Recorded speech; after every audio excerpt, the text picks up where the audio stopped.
કોનું ચિંતન કરવું જોઈએ?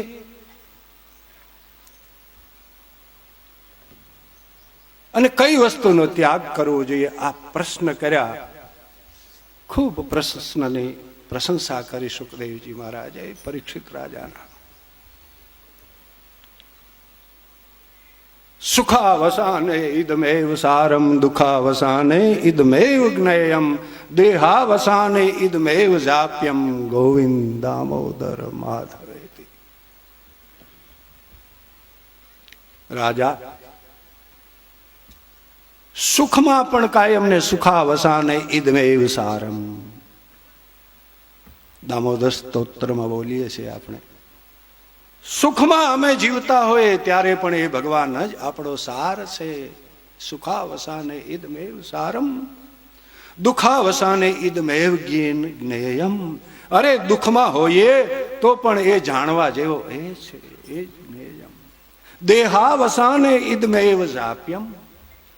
અને જ્યારે દેહનું અવસાન થતું હોય, શરીર મરવાની તૈયારીમાં હોય, ત્યારે ઇદમેવ જાપ્યમ, એનો જ જપ કરવો જોઈએ. કયો? ગોવિંદ દામોદર માધવે. હે ગોવિંદ, હે દામોદર, હે માધવ. આ જપ કરવો છે. અરે રાજા, આ સંસારની અંદર સાંભળવાના વિષયો તો બહુ છે, અને સંસારી લોકોને માટે આનો સાંભળવાના વિષયો અનેક છે. સાંભળવાની વાતો અનેક છે, જે નકામીઓ સાંભળતા હોય. અને કર્મ કરવાના પણ અનેક છે. રાત ને દિવસ કાયમ માટે ધંધો કરતા દિવસ ગયો, અને નિંદમે ગઈ રાત, ઈ સ્વપ્ને સોનું લૂંટાઈ ગયું, પછી કાંઈ ન આવ્યો હાથ. ધંધામાં ને દમન, દિવસ આખો ધંધામાં માણસનો વ્યતીત થાય છે, પરિવારના પોષણમાં, અને રાત્રિ કાયમને માટે એમની એમ સંયોગમાં. બસ એમને એમ સંસારી આત્માઓનું આ જીવન આમને આમ હે રાજા ચાલ્યું જાય છે. તું કહે છે કે સાંભળવું શું જોઈએ? અરે સાંભળવાના વિષયો અનેક છે સંસારમાં. કેટલું સાંભળ્યું. જોવાથી, આંખથી જોવાથી અને કાનથી સાંભળવાથી સંસ્કારો પડે છે. ખરાબ જોવું આંખથી તો ખરાબ ચિત્ર ઉતરી જશે અંદર. સારું જોશો તો સારું ચિત્ર ઉતરી જશે. ને જેવું ચિત્ર અંદર ઉતર્યું એના સંસ્કાર કહેવાય ને, એ સંસ્કાર સમૃદ્ધિ રૂપે આવે, પછી તમને એની યાદીઓ આવ્યા કરે. બહુ મોટી વાત છે સંસ્કારની. આંખ જો માણસની બગડી તો બધું બગડી ગયું, જીવન ધૂળ થઈ ગયું. આંખ રતનનું જતન કરવું જોઈએ. જોવાની ચીજો ઘણી છે, જે જોવાથી જીવનને કોઈ ફાયદો નથી, જીવન બરબાદી તરફ જતું હોય એવું જોવું. એને માટે સુખદેવજી મહારાજ રાજા પરીક્ષિતને કહે છે, રાજા જોવાની વસ્તુઓ ઘણી છે, પરંતુ નિત સેવા, નિત કીર્તન ઉત્સવ અને નિરખવા નંદકુમાર. આ આંખને જગતના દ્રશ્યો જોશો, એથી જગતના દ્રશ્યો જોવાથી આંખને કોઈ દિવસ તૃપ્તિ નહીં થાય. હજી સુધી ધરાણી નથી જગતના દ્રશ્યો જોઈને. પરંતુ જગતને પણ જોતા આવડવું જોઈએ. જો જગતને જોતા આવડે તો આ જગતમાં ભગવાન ભરપૂર છે ભાઈ બેન. હા, જુઓ આ બધું બનાવ્યું છે. વૃક્ષો, નદીઓ, પહાડો, સમુદ્રો, બધા પર નજર કરો તો એના બનાવનારાનું જ્ઞાન થાય. પ્રકૃતિમાં દેખાય છે પ્રગટ રૂપમાં. જોવાની આંખ જોઈએ, પરંતુ એ જોવાની આંખ આપે કોણ અમને? અજ્ઞાન તિમિરાંધસ્ય જ્ઞાના અંજન શલાકયા તમ એન તસ્મૈ શ્રી ગુરુવે નમઃ. સદગુરુ અમને એવી આંખ આપે છે. આ બે આંખો છે એ તો સંસારને જોવાની છે, ભગવાનને જોવાની માટેની આંખ મધ્યમાં છે. કપાળે ચાંદલો શા માટે કરીએ? રૂપારું થવા માટે. સૌંદર્ય માટે ચાંદલો છે? ના, ભૂલ થાય છે. સૌંદર્ય માટે ચાંદલો નથી. ત્રિલોચન અમારું ત્રીજી આંખ છે, એ આંખને જાગૃત કરવા માટે ચાંદલો છે. અમારું ત્રીજું નેત્ર ખુલી જાય, વારંવાર યાદી રહીએ, પ્રેરણા રહીએ કે આ મારી જે આ આંખ છે, દરેકની આંખ બંધ હોય છે. સંતોની આંખ સદગુરુ દયા કરે ત્યારે ત્રીજું લોચન, ત્રીજી આંખ ખોલી આપે ને એ આંખ જ્યારે ખુલ્લી થઈ જાય ત્યારે ભગવાનની એ આંખથી ઝાંખી થાય છે. ભગવાનને જોવાની આંખ બીજી છે. આ આંખ તો સંસારના દ્રશ્યો જોવા માટે છે. આંખો પાપ જ જોવે. સદગુરુ કાયમને માટે અમારું નેત્ર ખોલી આપે છે. તું રાજા સંસારની અંદર ઘણી વસ્તુ આમાં છે, પરંતુ જીવનની સફળતા, જીવનની શ્રેષ્ઠતા, જીવનની મહત્તા તો એમાં છે કે અમારું મન તન બધું ભગવાનની ઝાંખી કરે. પરીક્ષિત રાજાને વૈરાગ દેખાડે છે. માણસ સમૃદ્ધિની પાછળ, પૈસાની પાછળ દોડતો હોય, આ બધું કરે છે, પણ અંત વખતે પૈસો કોઈને ઉપયોગી થયો નથી. જેને એ મારું મારું કરે છે એ કોઈ પાસે રહેતા નથી. અંતે જીવને કાયમને માટે એકલું જવાનું છે. એકલો ગયો, એકલો આવ્યો છે, એકલું જવાનું છે. છતાં અહીં આવીને મોહ કરે છે, અભિમાન કરે છે, આ મારું છે, આ તારું છે, એવો ભેદ પાડે છે ને પાપ કરે છે. સુખદેવજી મહારાજ રાજા પરીક્ષિતને બહુ બહુ સમજાવે છે, રાજા આ સંસારની અંદર કાયમને માટે માણસને જે જેટલું મળ્યું હોય એમાં જે ગજધન, બાજીધન, ગૌધન और रतन की खान અને જો મિલા સંતોષ ધન તો સબ ધન ધૂળી સમાન. માણસ પાસે સંતોષ રૂપી ધન આવી ગયું તો બધા ધન ધૂળ જેવા થઈ જાય છે. ને જેના જીવનમાં સંતોષ નથી એ કાયમને માટેના ભિખારીઓ છે, ગમે એટલે સમૃદ્ધિ હોય. જેના જીવનમાં સંતોષ આવી ગયો એ સમૃદ્ધ છે. પરીક્ષિત રાજાને સુખદેવજી મહારાજ એ વાત કહે છે. રાજાને વૈરાગ દેખાડે છે, વધારે સંગ્રહ ન કરવો. જેને પોતાનું કલ્યાણ કરવું હોય, સંગ્રહ વૃત્તિમાં મન લાગી જાય તો ઘણા પાપ કરાવે. અને આ સંસારની અંદર પરમાત્માએ અમને જે આપ્યું છે એ અમારા કર્મને હિસ્સે આપ્યું છે. અમારું છે એ કોઈ લઈ નહીં શકે અને અમારું નથી એ કોઈ દઈ નહીં શકે.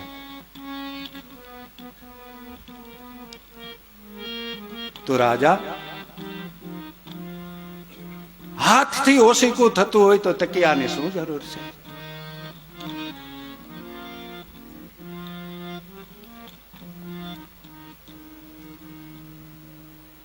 લોટાથી પાણી પીએ, ખોબાથી પાણી પીવાતું હોય તો લોટાની શું જરૂર છે? સુખદેવજી મહારાજ પોતાનું ત્યાગ દેખાડે છે. શું પર્વતોમાં ગુફા નથી? શું નદીઓ જલ આપતી નથી? નદીઓ પાણી આપે છે, વૃક્ષો ભિક્ષા આપે છે.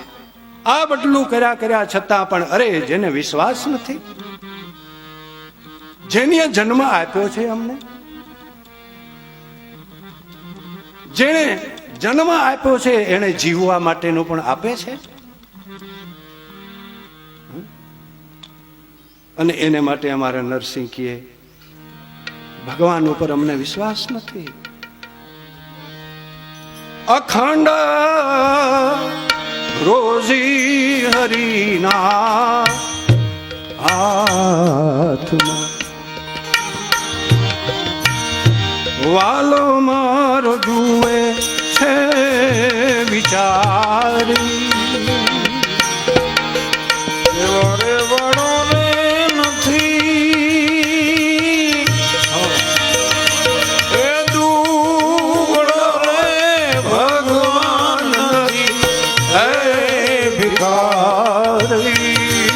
ક્યારે છે જુએ છે અમારે અને વાલા હરિયો ખંડ રુધિ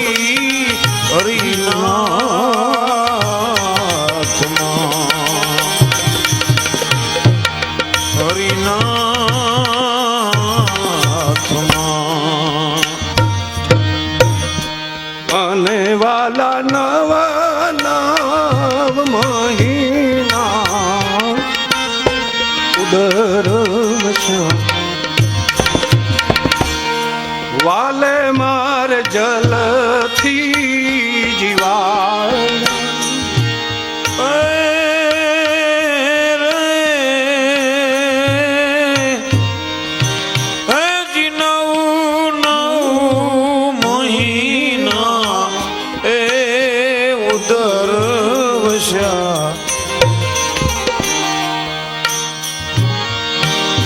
તે દિવાલે જળ થી જીવાડ્યા ઉદર વશાને વાલો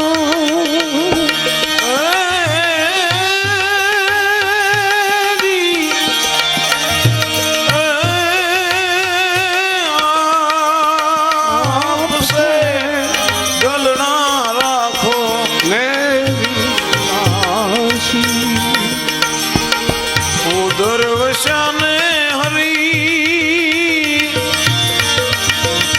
એ આપસે દલણા રાખો ને વિશ્વાસી.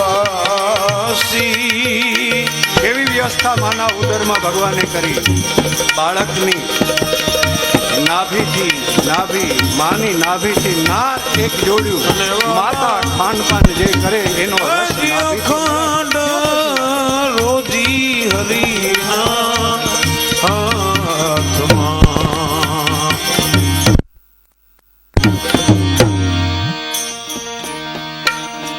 અને વાલા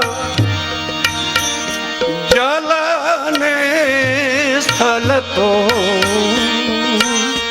અગમ રચા મનડા રાખો ને વિશ્વાસ અને વાલા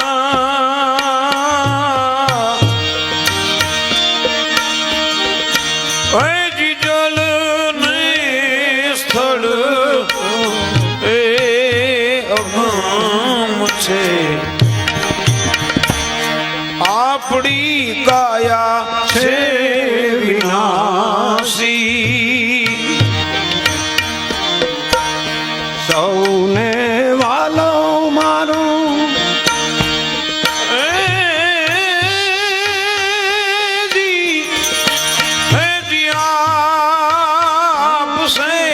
આપસે સુતાને જગાડી સર્વે નિવાલો મારો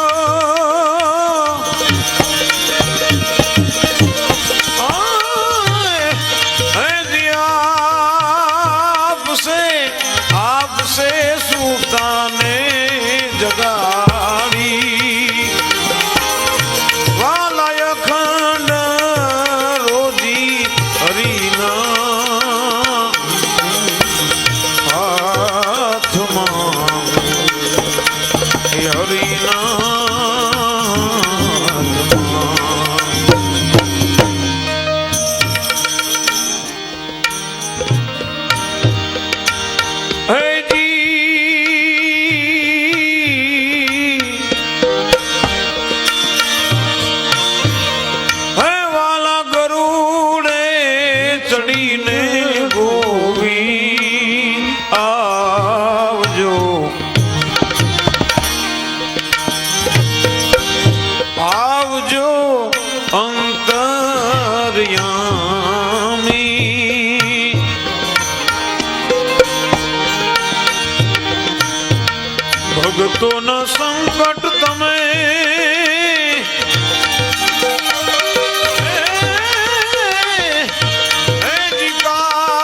હરિનાથમાં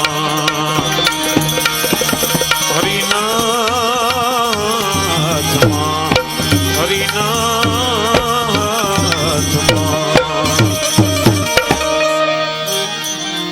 સુખદેવજી મહારાજ રાજા પરીક્ષિતને કહે છે કે રાજા બેન નહીં કોઈ ભાઈ અત્રે પધારેલા ધર્મપ્રેમી ભાઈ બહેનોને વિનંતી છે, ચાલુ કથાએ કોઈ ભાઈ બહેન અહીંયા ના આવવા વિનંતી છે.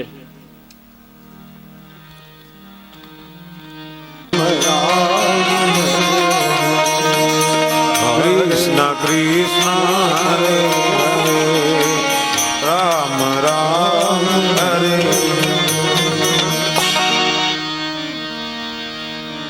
સુખદેવજી મહારાજ રાજા પરીક્ષિતને કહે છે રાજા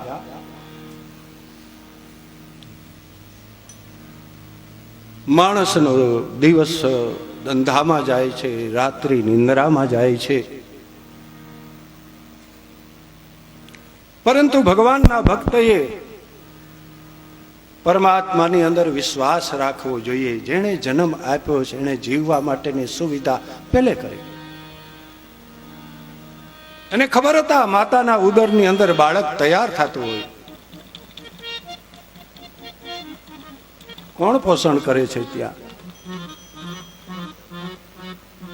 કોણ જીવાડે છે ત્યાં, જીવન એ શું વસ્તુ છે.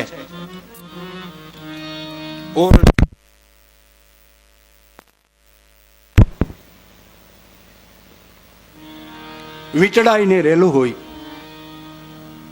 આંખો બંધ હોય છે, કાનમાં મળ હોય છે, નાસિકામાં મલ હોય છે, ઇન્દ્રિયોના દ્વાર બંધ હોય,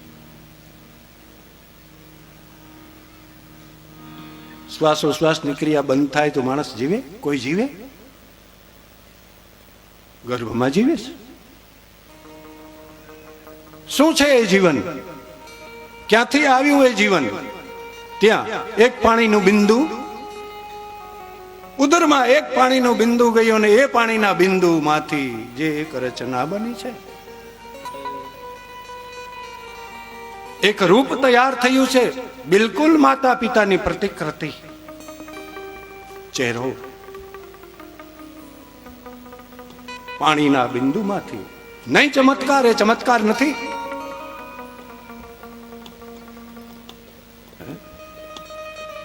જલ કેરી મછિયા જલમાં વિયાણી, જલમાં વિયાણી, ઈંડાયેન અધર જમાયા રે ઓ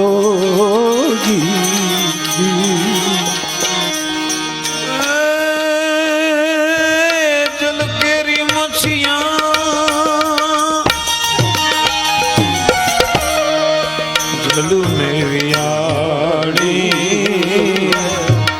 ઈંડાએ ના ધર ફેરાયા, હીરે ઈંડામાં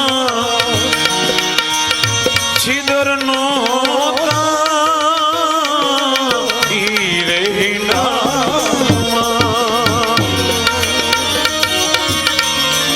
છિદર ક્યાંય નો પવન એમાં કાંસે પધરાયા રે ઓ જી. हमारा संतों ने कोट पर इतना इतना रे वेद गुरुजी,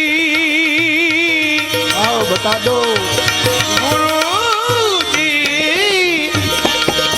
इतना रे वेद गुरुजी हमको बता दो, हमको बता दो, समझ पकड़ गुरु भैया ले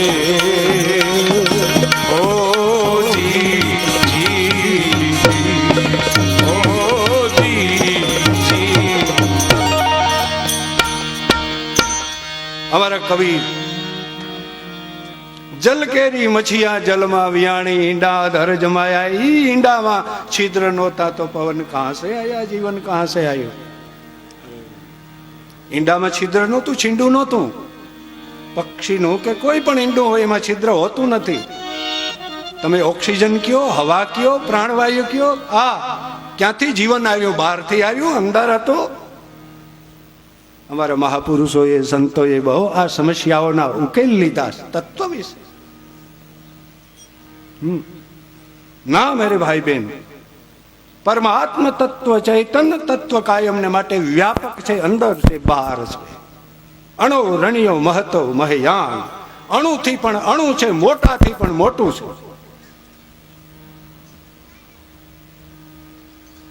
અંદર બહાર વ્યાપક.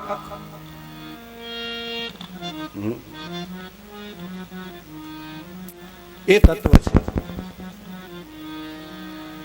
અને એ માતાના ઉદરની અંદર બાળક તૈયાર થાય છે, એમાંથી જીવન એક આવે છે નવું. બધી પાણીની એક બિંદુની જ રચના છે, પરંતુ એ છે શું?